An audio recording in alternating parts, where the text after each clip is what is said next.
Okay. Okay, this is a little late.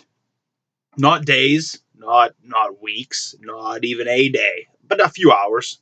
And I feel the same amount of guilt that I would feel if this were late day or 3 or 5 as I do that is late these couple hours because I basically fell asleep like a trash person on my couch. Don't know why. Just happened. Wasn't even tired. Trash life is what I got going on. But bought some more things for myself for my birthday. We'll get to that. Comics first. And actually, a good bit of back issues that I bought for myself for my birthday. So we will get to that. Some DVDs and some books as well. Some new books that I bought that I will probably go over some more of these because I still have piles over here. But let's get into the new books, new comic book day, the day everybody loves. Let's do it. And I actually very light week for me, which was strange and allowed me to pick something else up that we will again get to. Unstoppable Wasp number 5. Love that book. I just flipped through this book a little bit. I was planning on getting it anyway, but I love the art in this. I really do, and I'm excited for it. Jean Grey number 1. Dennis Hopeless writing this thing, and I'm excited to see what he does with it. This is not recording. It might be. I can't tell. I'm trying a new thing. I'm trying to get the audio on a different thing. I think it might work. If it's not working, I don't know. If I do this whole video and it doesn't work, I'm going to be pretty fucked off. And swearing already probably will not help. But we'll see. We'll see what happens. I think it's recording. Let's hope it is. Another number 1 I'm really excited about. And flipping through this, I love the look of this book. Black Bolt number 1. One of my favorite characters, and I'm excited to see where that goes. Cyborg number 12. As I've said before, now with this book being $3.99, it's almost like there's another. It has to reach a higher bar, which is kind of sad, but it is. It's true for me. At $2.99, I'll stay on a book forever. If it's good, bad, doesn't matter. If I'm enjoying even a tiny bit of it, I'll find something. For $3.99, I got to start being a little more critical, and that's what Cyborg is happening right now. A book that's not going anywhere, no matter the price, but it's still $2.99. Green Lanterns, number 22. I always want to cover with both Jessica and Simon on it, even though they're both dead on this cover. Manifest Destiny, number 28. And 2 books that I picked up just based on the price that they were the introductory price, as well as if it looked interesting. So I'm probably going to stay on these both regardless, just to see what's up. This is Sword Quest number 0. It's based on the Atari video game that never came. I don't know the whole backstory of it. I did a little bit of research before I got on it. And then The Damned from Oni Press. Cullen Bunn. Ill Gotten. And then let's be honest, the 2 books that matter. The 2 books that, well, they all matter. But the 2 books that I'm most excited about, because how couldn't I be? This is Michael Dooney's cover for Riverdale 2, which I obviously am excited about. And then, last but not least, of the new books, this is Reggie and Me number 5. And this is the Sean McManus cover. And I loved every cover for this issue, but this one was just fantastic. Vader getting all the love, Reggie getting kind of ignored. The back issue of the week that I picked up is this World of Wood number 4 of 4. And that's just an incredible cover that I could not pass up. And then, because my pull was very small this week, I was able to pick this thing up. I got this thing for like $5, which I've been wanting to get this for a while. I've been wanting to get all these for a while. This is the Marvel graphic novel, The Amazing Spider-Man Hooky by Susan Putney and Bernie Wrightson. And Bernie Wrightson's Spider-Man alone kills it. I have this as a poster, this Spider-Man cover that wraps around. And getting this thing for $5, couldn't pass it up. I know it's a 7, but mind your business. I want to get all these Marvel graphic novels, and a lot of them are at my shop on clearance, and I get some more off of that. But maybe if I have some more smaller pull weeks, I can pick some of that stuff up. And getting that kind of made me want to cut back my pull a little bit. I wouldn't mind having a smaller pull and then picking up some older stuff. Maybe I miss out on some good stuff that's coming out, but then again, maybe I don't get on something that isn't good, that I'm not enjoying. I don't know. From there, last week on my birthday, on my actual birthday, I know I had some things for my birthday in last week's episode, but this week I went and bought a lot of back issues from a place where I normally don't buy books. This place, it's a glorified pawn shop. He passes himself off as a collectible shop. This guy's been on Pawn Stars, but it's no. There's some cool stuff in there. His prices are okay. Sometimes you find a thing here or there, but like his business card is him like shaking hands with the Pawn Star guy. I don't know. It bothers me the most. I've talked to the guy himself once or twice, so I can't give a blanket statement on him as a person. But judging just by the way he keeps his books, and there's some decent books in there. There's some 10-cent action comics in there. There's some 10-center Supermans in there. There's some decent X-Men in there. There's some decent books in there, but they're not boarded. They're just bent all over each other in these boxes, and he doesn't care about them. And that bothers me a bit. Like I kind of want to offer him to buy them all and see what he would do, but I don't know. But I picked all these up. Some of them I got a pretty good deal on. This is PEP number 405. By the way, a lot of these are Archie based because my heart. That's why. My heart. I'm going to move these first. I don't want to put these in the same place. Don't know where to. Next, PEP number 290.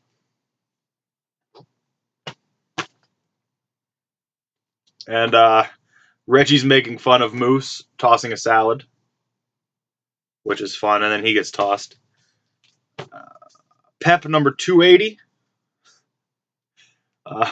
Veronica has a tiny radio around her wrist, and then they're talking about this. They say, yeah, but look at the boy she has wrapped around her finger.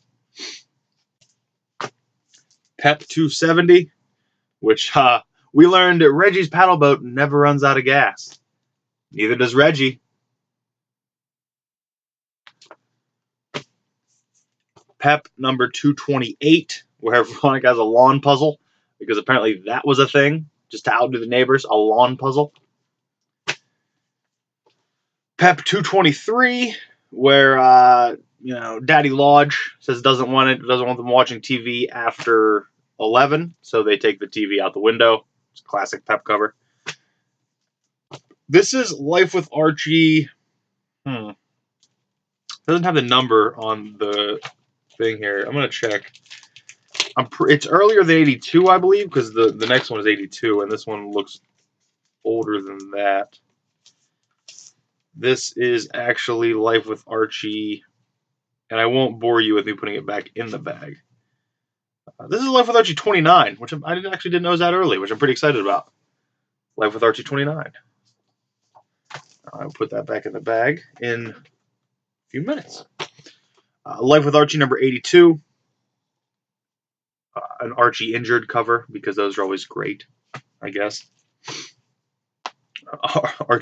Life with Archie 95, another injured Archie cover.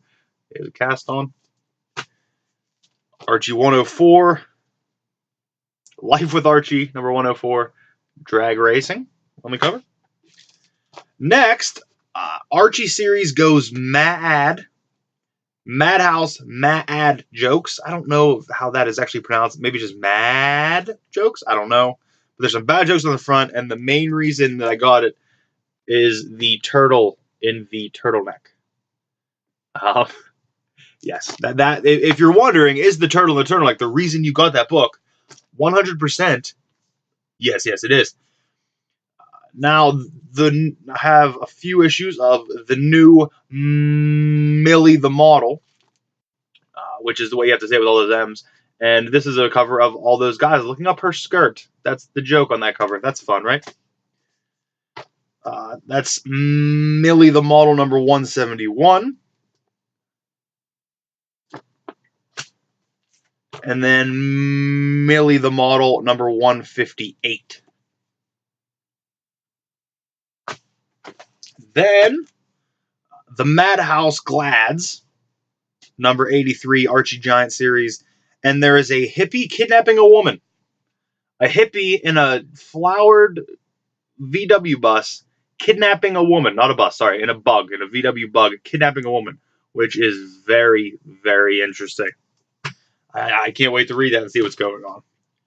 And then Laugh number 281, where Veronica says, I want to step into something more comfortable.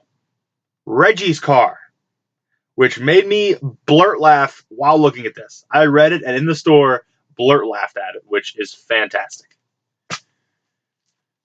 Next, Love and Marriage, number 17. Super Comics, seal of quality. I don't know. I saw this thing and picked it up. It was $1.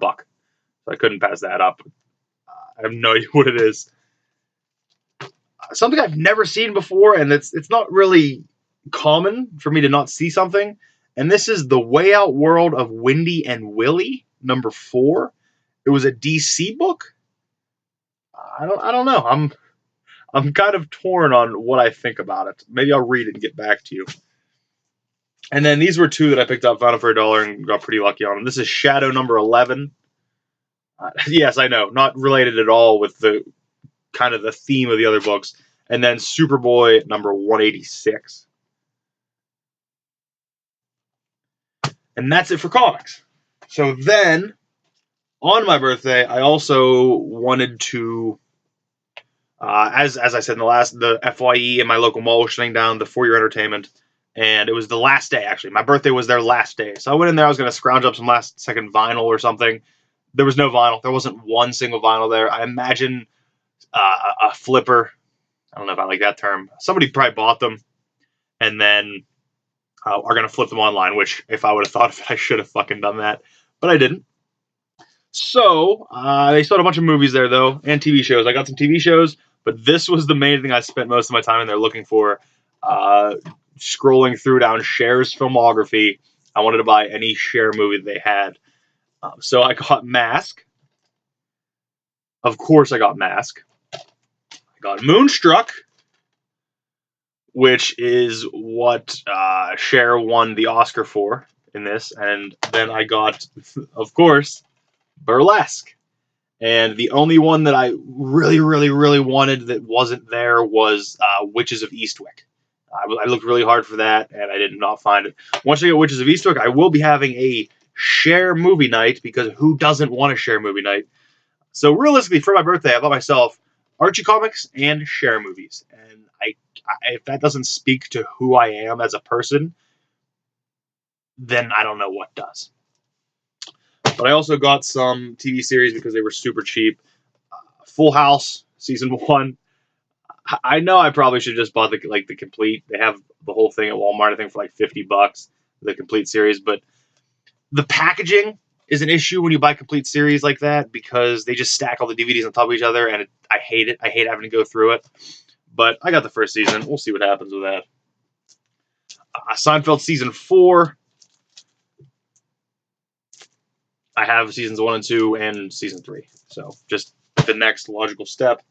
It's Always Sunny in Philadelphia, season 4. I have 1, 2, and 3 again, and got that for a steal.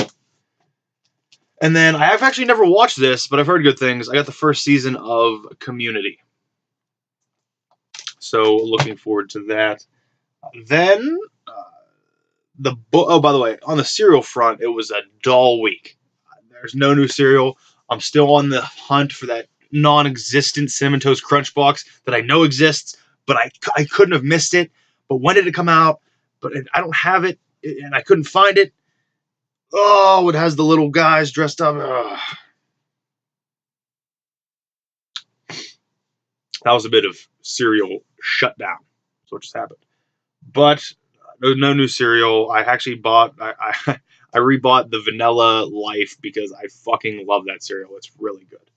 But At my local Goodwill, they now started doing this one like shelf. There's one shelf in amongst all the books that are 4 books for $1. And every time I'm there, I try to find at least 4, because how can you pass up quarter books? Quarter books. And the main one that actually drug me into this was this guy. And if you've been watching my videos, you know I've been working on the modern library, all these modern libraries. And this is Lust for Life by Irving Stone, in very, very good condition. But it's a novel of Vincent van Gogh by Irving Stone. But these little things, you can't see my shelf over there, but have probably a good stack of them I got when I saved from that garage/bookstore. If I had to guess the time for this, the copyright date, because that's what I do here, you know that. 1963. The spine's a little loose, but otherwise it's in pretty damn good condition. And this is 1962. So was I close. Wow, renewed 1962. I need to pat myself on the back. Pat myself on the back for that one. That's a win. That's a win. I don't even have to do the rest of these. Next is Ross King's The Judgment of Paris. And if you don't think I don't think of King Ross, you're wrong. This is the revolutionary decade that gave the world Impressionism, which I believe is 2 subjects that we don't normally read about together. Is how war, kind of gave us art. Next is, the date, published date for this. Cover price of, don't know, doesn't have one. No idea. I'm going to have to guess 2011. I'm probably way, way too late. 2006. Not as bad as I thought. 2006. It's a hefty book, by the way. Next up is In Search of Famous Shipwrecks, Adventures of a Sea Hunter, previously published as Adventures of a Sea Hunter by James P. Delgado. Cover price on this of... it was originally published in hardcover at $25. This one doesn't really have one. Cover price, apparently. So I'm going to say 2014. Let's say it's a fairly new book. And no, I was way off. 2004. 10 years off on that thing. And then I got another copy of this because my copy's a little older, a little beat up, and I did love this book a lot. There's just some stickers that I have to get off this goddamn cover. I hate when people put stickers on the fucking books. God damn, does it piss me off. Oh, it pisses me off even more when they don't come off clean. Oh boy, am I irritated.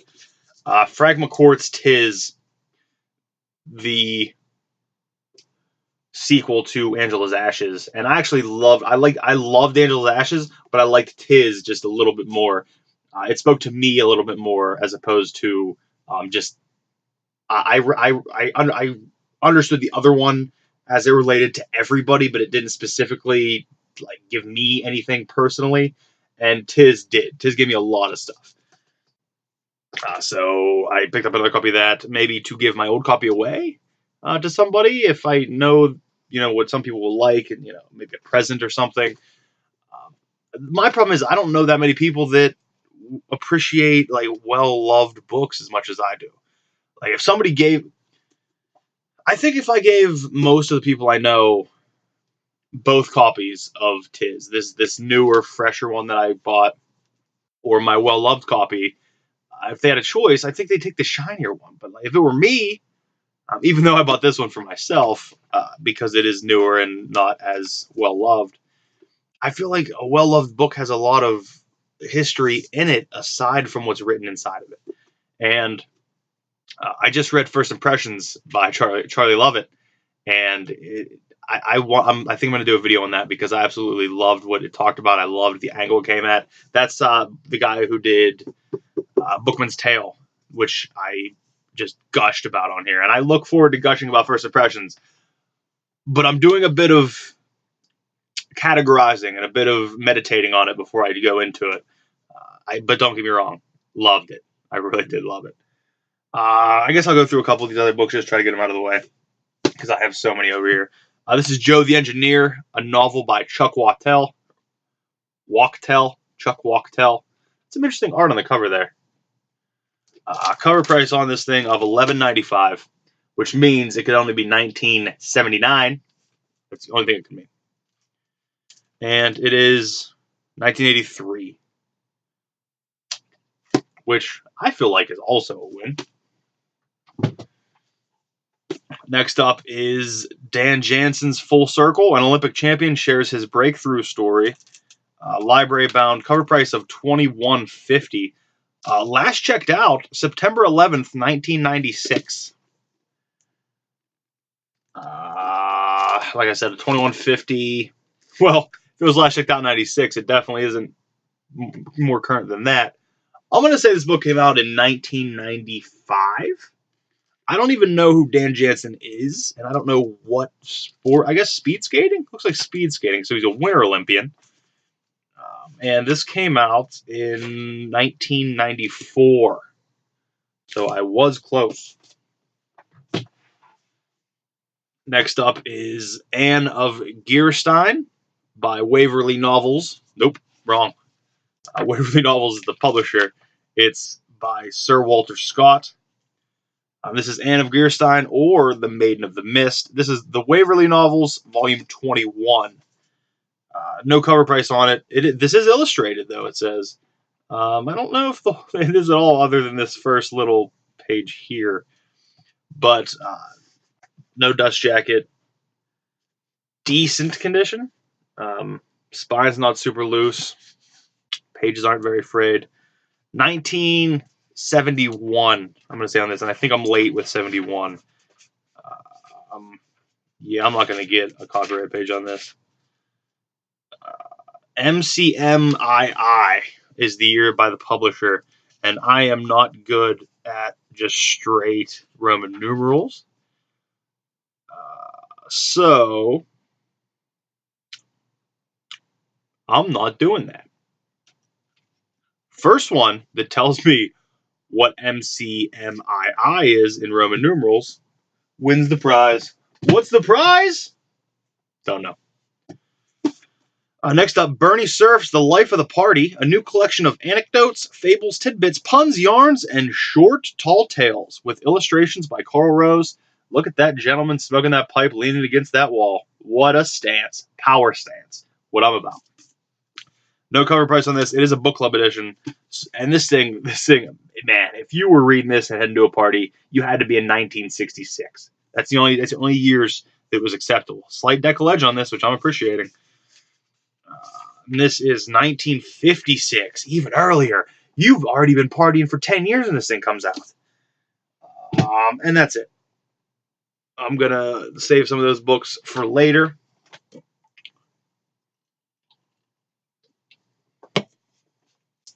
And I'm going to hold these up with Riverdale and Reggie on the front, as it always should be. So, thank you for watching. I do appreciate it. I appreciate every one of you, especially if you made it this far. Especially, I'm going to be honest. I appreciate you if you turn on the video and give it an opportunity. I understand I'm not everybody's cup of tea. I understand I'm a big personality. I had somebody call me smug on an old video of mine, which made me laugh. It was actually Damien, Sleepy Reader, chatted with a torture on for some reason that video of mine gets a lot of views, and randomly too. But a guy who's a very big Milo fan left me a comment that said, "Oh great, a smug asshole reviewing a classic. Your opinions and your ears are stupid." And I said, "Okay." I said, "Great talk. Have a great day." And it just, I don't know if I've ever been called smug. Although I'm not going to say that I don't know. I don't try to be smug. I'm not going to go down that line of if I'm smug or not. I guess that's not for me to decide. I guess that's for somebody else to decide. Okay. But, thank you for watching. Love yourselves. Love each other. And read Archie.